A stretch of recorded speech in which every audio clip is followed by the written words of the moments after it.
So trading discipline அதோட basics, option ட்ரேடிங்கில் trading discipline எவ்வளோ முக்கியம், இது இருந்தால் என்னத்தை சாதிக்கலாம், இது இல்லைன்னா என்னத்தை இழக்க போகிறோம் அப்படிங்கிறத ஒரு சின்ன ஒரு ரீகேப் மாதிரி நான் தரேங்க.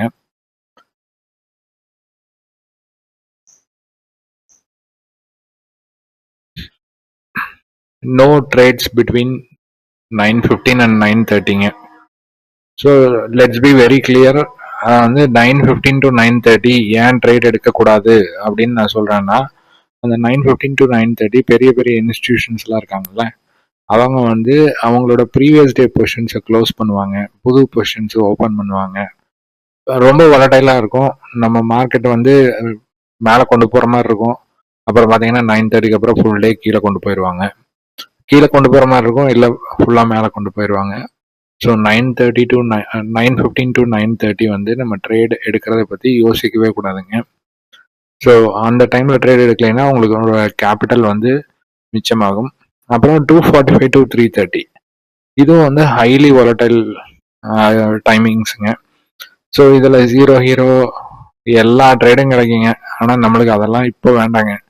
நம்மளோட மெயின் டார்கெட்டே பார்த்தீங்கன்னா 20 பாயிண்ட்ஸ் இல்லை 30 பாயிண்ட்ஸ் கன்சிஸ்டண்ட்டாக நம்ம ப்ராஃபிட் பண்ணணும். அதுதான் உண்மையான ட்ரேடருக்கு உண்டான பேசிக்கான குவாலிஃபிகேஷன் வந்து கன்சிஸ்டன்ட் ப்ராஃபிட் மேக்கிங்க. ஸோ 2:45 to 3:30 அவாய்ட் பண்ணிடுங்க. அதுக்கப்புறம் பார்த்தீங்கன்னா ரூல்ஸ், நம்ம கொடுத்துருக்கிற ரூல்ஸ் என்ன ரூல்ஸ் கொடுத்துருக்கோம்? க்ளோஸ் எபவ், ப்ரீமியம் சார்ட்ல க்ளோஸ் எபவ் இருந்தால் மட்டும்தான் நம்ம ட்ரேட் எடுக்கணும்.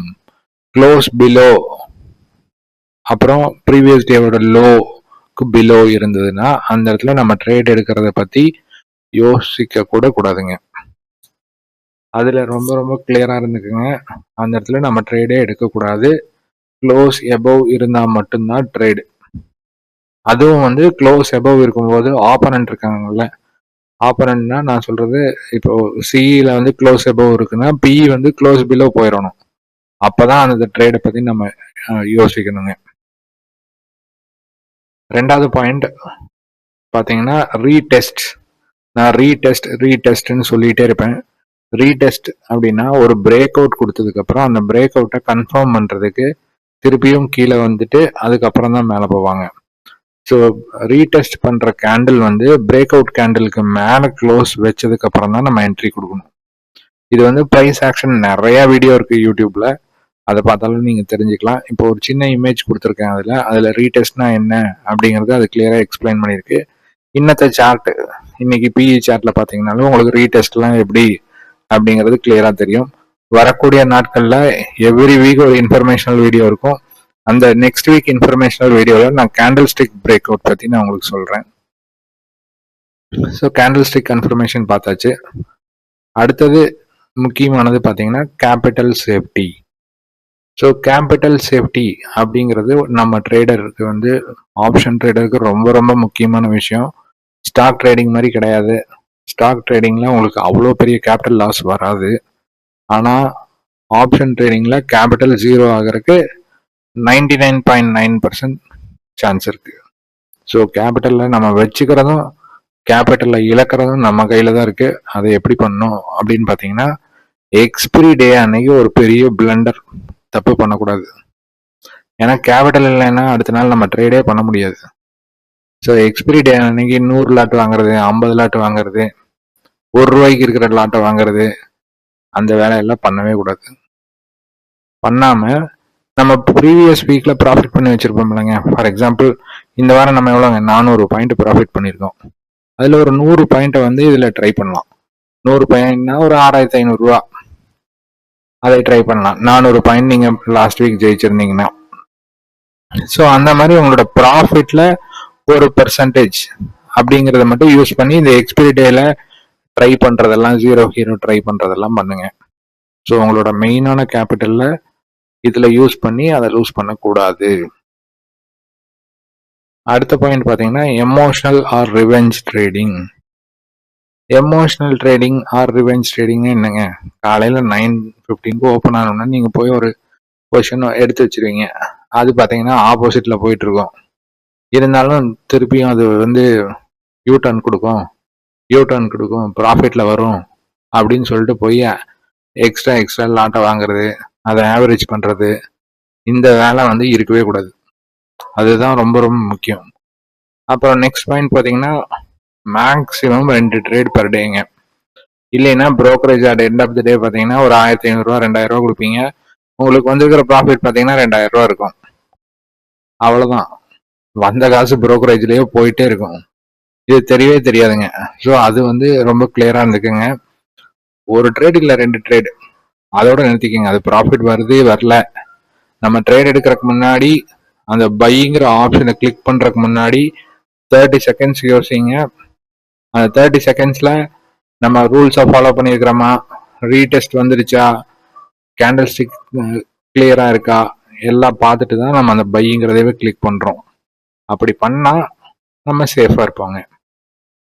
அப்புறம் அடுத்தது பார்த்தீங்கன்னா முக்கியமான பிளண்டர்னா என்னங்க, தப்புலையே மாபெரும் தப்பு அப்படின்னு சொல்றாங்களேங்க, அதுதான் பிளண்டர் என்னன்னா ஆப்ஷன்ல எல்லாரும் பிடிஎஸ்டிம்பாங்க. ஸோ பிடிஎஸ்டி வந்து ஒரு மிகப்பெரிய பிளண்டருங்க. ஒரு 100 நாள் நீங்க பிடிஎஸ்டி வாங்கினீங்கன்னா அதுல ஒரு நாள் உங்களுக்கு ப்ராஃபிட் கிடைக்கும்.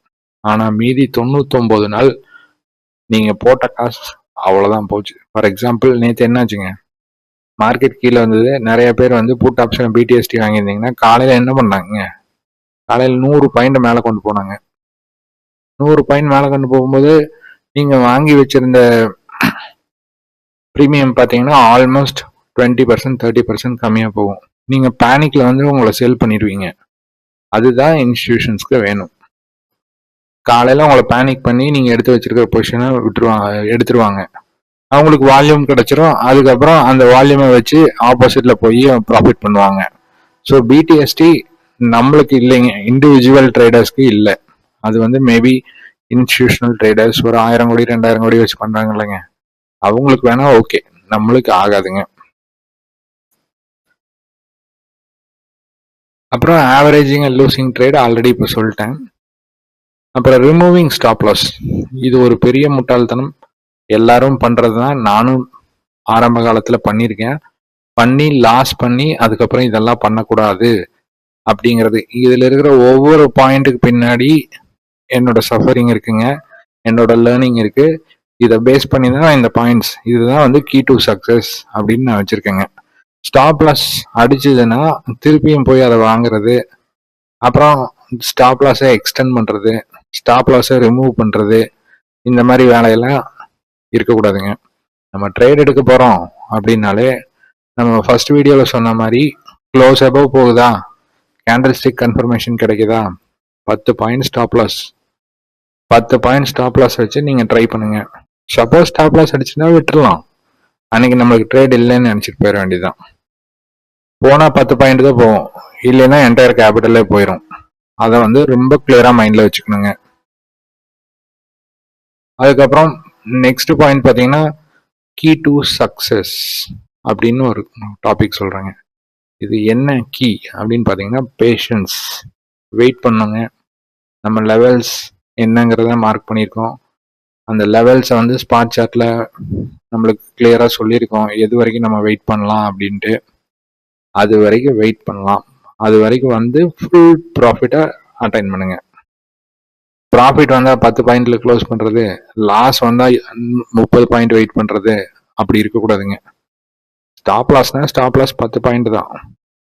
டார்கெட்னா டார்கெட், அந்த பொசிஷன் எது வரைக்கும் நம்ம ஸ்பாட்ல இருக்கோ அந்த next level of demand zone இல்ல சப்ளை ஜோன் வரைக்கும் கட்டாயமா வெயிட் பண்ணணும். அப்பதான் உங்களுக்கு ப்ராஃபிட்டபிளா இருக்கும். இல்லைன்னா புரோக்கரேஜுக்கு தான் போகும் அந்த காசு. அதுக்கு அடுத்தது பாத்தீங்கன்னா learning. Every day, every chart, every trade is a learning. அந்த லேர்னிங்கை நம்ம திருப்பியும் என்ன தப்பு பண்றோம், என்ன கரெக்டா இருந்தது, எவ்ரி ட்ரேட் ஒரு புக் கீப்பிங் பண்ணுங்க. அந்த புக் கீப்பிங்ல பேக் டெஸ்ட் பண்ணுங்க. இதை பேக் டெஸ்ட் பண்ணீங்கன்னா that's the key to success. So பேசிக்கான இம்பார்ட்டண்ட்டான சில விஷயங்களை கிறிஸ்டல் கிளியராக நான் சொல்லியிருக்கேங்க. இந்த வீடியோ வந்து ரொம்ப முக்கியமான வீடியோ. எவ்ரிடே மார்னிங் இதை பார்த்தா கூட it will be very very ஹெல்ப்ஃபுல்லுங்க. இந்த வீடியோவை ஃபாலோ பண்ணுங்க. இந்த வீடியோவில் இருக்கிற ரூல்ஸை ஃபாலோ பண்ணுங்க. ஃபாலோ பண்ணி ட்ரேட் எடுக்க ட்ரை பண்ணுங்க. எஜுகேஷனல் மெத்தடில் நம்ம எப்படி ரூல்ஸை ஃபாலோ பண்ணி ட்ரை பண்ணுங்க. You will have a success soon. நீங்களே ட்ரை பண்ணலாம். 5000 ரூபாயிலேருந்து 50,000 ரூபா வரைக்கும் எப்படி கொண்டு வரலாம் அப்படிங்கிறத இதை ஃபாலோ பண்ணிங்கன்னா உங்களால் கட்டாயமாக முடியும்.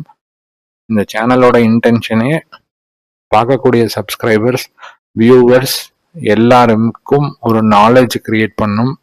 அந்த நாலேஜ்னால அவங்க ப்ராஃபிட் பண்ணும். கால்ஸோ டிப்ஸோ கொடுக்கக்கூடாது. ஸோ அதுதாங்க பேசிக் இன்டென்ஷன்.